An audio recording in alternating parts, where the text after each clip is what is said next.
Alright, isang magandang araw sa inyong lahat. Ombudsman at House Panel naturuan sa reklamo versus kay BP Sara, no?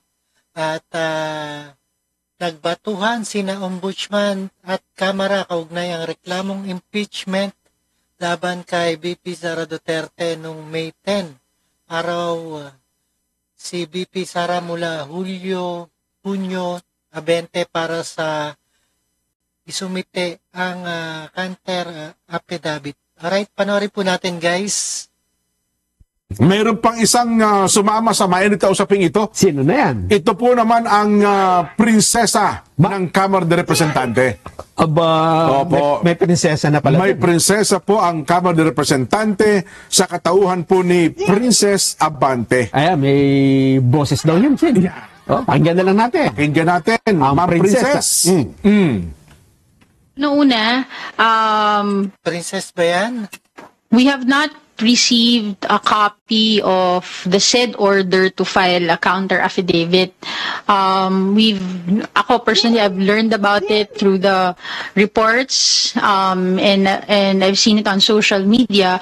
What I can confirm to you is that the plenary adopted the report of the Committee on Good Government and Public Accountability on June 10.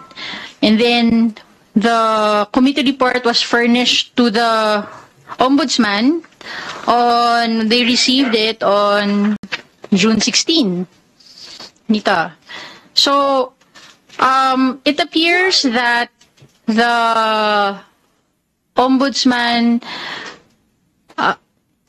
acted upon the recommendation of the committee.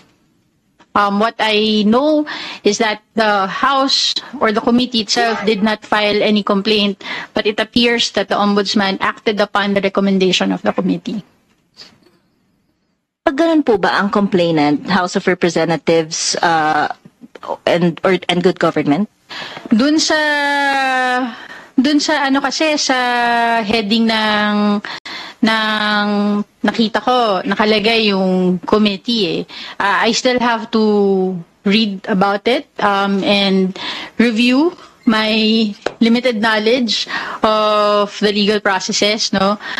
Pero I will get back to you on that. On your question on kung ano ang implikasyon nito sa impeachment, hindi ko pa rin yan masasagot. We have to talk with the yung legal and also the panel of prosecutors. But just the same, dapat magtuloy-tuloy pa rin ang impeachment trial. Pero hindi naman po ito Ni Ma'am Princess, kaya kami nagbigay ng kopya sa Ombudsman, bahagi lamang ito ng proseso at hindi ito reklamo. Kumbaga, nagbigay lang kami ng kopya sa inyo. Na ang nakalagay doon ay nire-recommenda namin kasuhan. Di ba? Recommendation yun di ba? Masyado affected, no? Yun ang punto naman, ang sagot ni Ombudsman Martirez. Ito sagot din. Sige. Ito sagot ni Ombudsman, ha? Ang sabi ni Ombudsman, Samuel Martirez, bakit ba nila kami pinopornis ng kopya ng resulta ng kanilang investigation? Nakita mo yung picture niya, no? Parang talagang nanguusisa talaga, Ano yun? Gagawin naming pardon the word, pero ano yun? Gagawin naming scratch paper? Ano yun? We're not even a part of that investigation of the House of Representatives. Kaya hindi kami dapat parnisan ng kopya. Kaya pala, sabihin, kung ako pala titingin doon, dapat pala, hindi mo na pinadala ng Ombudsman. Hindi na. Hindi nga. Hindi mo padadalhan. Unless nga, gusto mo ang Ombudsman, aktuhan yung, di ba? Kasi ang Ombudsman, meron yung motu proprio power. Yes. Kahit mo nagpapail Kaya sabi ko nga, panaginipan lang ni Ombudsman Martirez, pwede niya gawin. Ang problema, binigyan mo ng dokumento, may mga ebidensya pa. Anong gagawin nga naman nila doon, di ba? Sabi na, bakit may ganito rito? Dapat daw ginawa ni Ombudsman doon, dapat inupuan mo lang yan. Hindi mo yan ginala, tinanggap mo lang. Sasabihin siguro yan, nagbayad ba kayo ng parking fee? Ayun lang. Alright, napakinggan po natin ang Ombudsman ng House Panel. Nagturuan sa reklamo ng kay Vice President para sa impeachment. No? Nagbatuan sila ang ombudsman at Kamara kaugnay ang reklamong impeachment niya kay BP Sara.